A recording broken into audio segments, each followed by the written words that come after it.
Yeah, there's no point in breaking down the Vikings-Bears game this upcoming Sunday because the Vikings have locked the number 6 seed for the NFC playoffs. So there's nothing left to play for, which, by the way, the Vikings should thank their lucky stars that the holiday season has been so kind to them because the Rams damn near beat the Niners last week at Levi Stadium, if not for the Rams safety executing a brain fart on the Emmanuel Sanders play. So had the Rams beat the Niners last week, and with the Vikings losing to Green Bay this past Monday night, in that scenario, the Vikings would have to beat Chicago this upcoming Sunday to make the playoffs. Thankfully, that's not the case at all. You can basically rest your starters. The Vikings will be in the postseason. So the only thing that's left to figure out is where the Vikings will be traveling during the wild card weekend. It could be New Orleans, it could be Seattle, it could be Green Bay, but really I think it comes down to between New Orleans and Seattle, because I think it's safe to say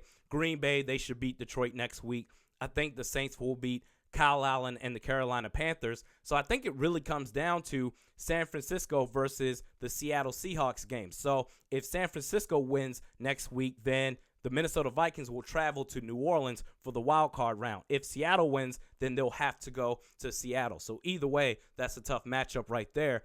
My confidence level for the Vikings in the playoffs, on one hand, and I promise I'm not bitching out, I'm not hedging my predictions or anything like that, but on one hand, I'd lean to having no confidence at all. On the other hand, this could be deja vu week 4 after losing to Chicago. So after losing to Chicago week 4, oh my God, everybody was crapping on the Vikings, myself included, and then they proceeded to go on their nobody believes in us tour. It could be the same thing this time around after losing to the Packers, which NFL head coaches, they love to relish in this. Look at this. The media, the outside public, the fans, nobody believes in you. Time to show them all wrong and kick some ass. Like, bro, why can't you just do this? Why can't you just play and coach at a high level because it's your job and you're getting paid millions of dollars to do it? That's just me. But the argument against the nobody believes in us tour part 2 is this time around, you're not going up against the Giants, the Redskins, the Chargers, or the Broncos.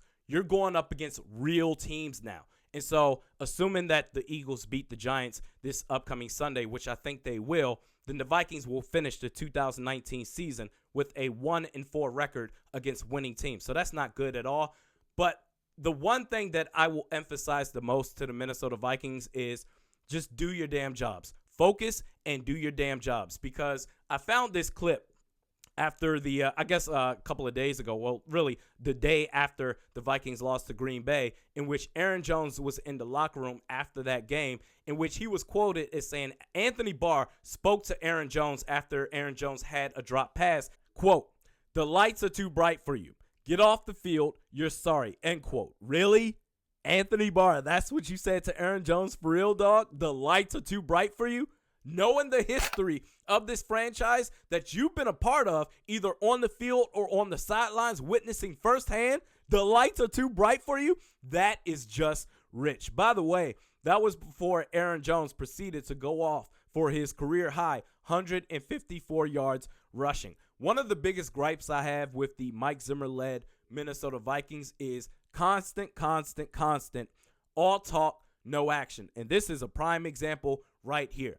Doing all this, okay, that's all well and good, but how do you respond when your opponents punch you in the mouth? Stop fucking around and talking shit and just play some damn football. The injuries that we have going on for the Vikings right now, Eric Kendricks with a quad, Dalvin Cook with shoulder, Alexander Madison with an ankle. So thankfully you have 2 weeks to get healthy, or to get as healthy as possible.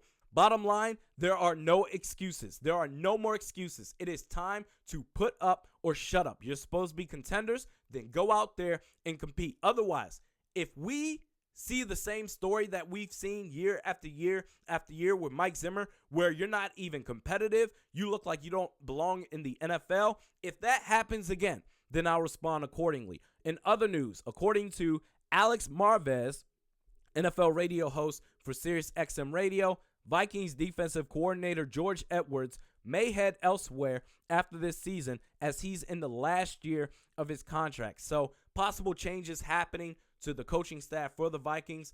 I don't have a take right now. We'll cross that bridge when we get there at the end of the season. For right now, let's just focus on the NFC seeding and how it's going to work out after the end of Week 17.